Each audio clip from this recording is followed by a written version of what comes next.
ሰላምና ጤና በያላችሁበት ይሁንላችሁ።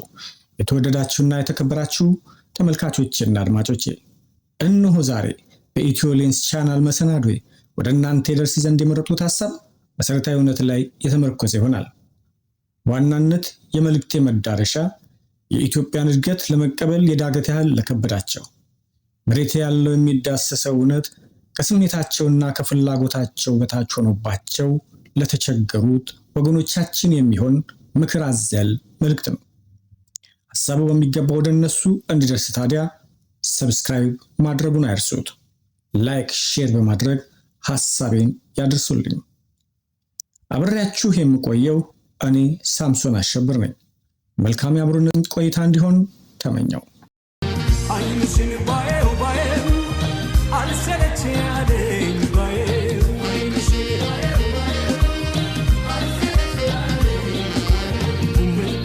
ባየው ባየው አልሰለች ያለኝ ባየው እንዲሁ ተፈጥሮ የታደለ ማነው አይንሽን አልሰለች ያለኝ ባየው። እድገት ማለት ከትላንት ዛሬ መሻል ለውጥ ማምጣት ማለት እንጂ ፍጹምነትን ገላጭ እንዳልሆነ ሁላችንም የምንረዳ ይመስለኛል። ይህን በብዙ ማሳያዎች ማመላከትም ይቻላል።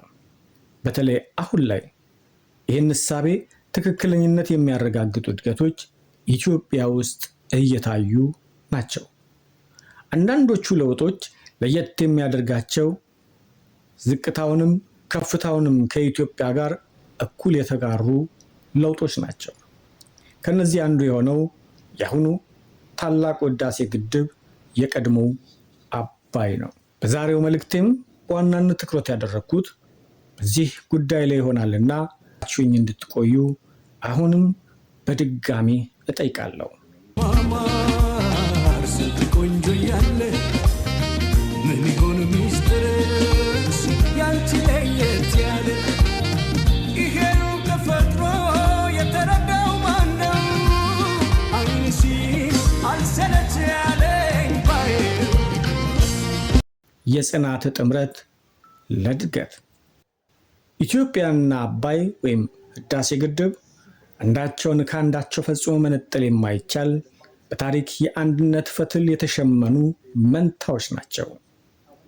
የአንድን ሀገር ህዝብ የህልውና ትስስር ያደመቁ የእሳቤና የተግባር ድምር ውጤት የታየባቸው የውድቀትም የስኬትም ተምሳሌት ሆነው የሚታዩ የጽናትና የጥምረት ማሳያዎች የዛሬዎቹ ባለድሎች ናቸው። አዎ አባይ ለዘመናት የገዛ ምድሩን አጓጉል አድርጎ ባዕዳንን ብዙ አንበሽብሾ ኖሯል። እዛው ልክ ኢትዮጵያም ለዓለም ስልጣኔና ነፃነት እየተጋች የገዛ ህዝቧን ግን በከፋ ችግር ውስጥ እንዲቆዩ ተደርጓል።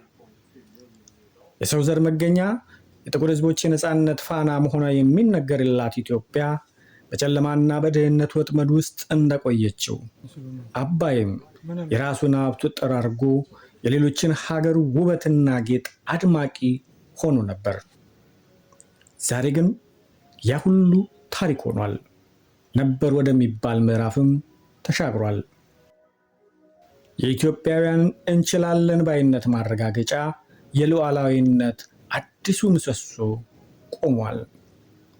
በነገራችን ላይ ግድቡ የድንጋይና የኮንክሪት ክምችት ብቻም አይደለም፣ የኢትዮጵያ የትንሣኤ ማህተምም ነው።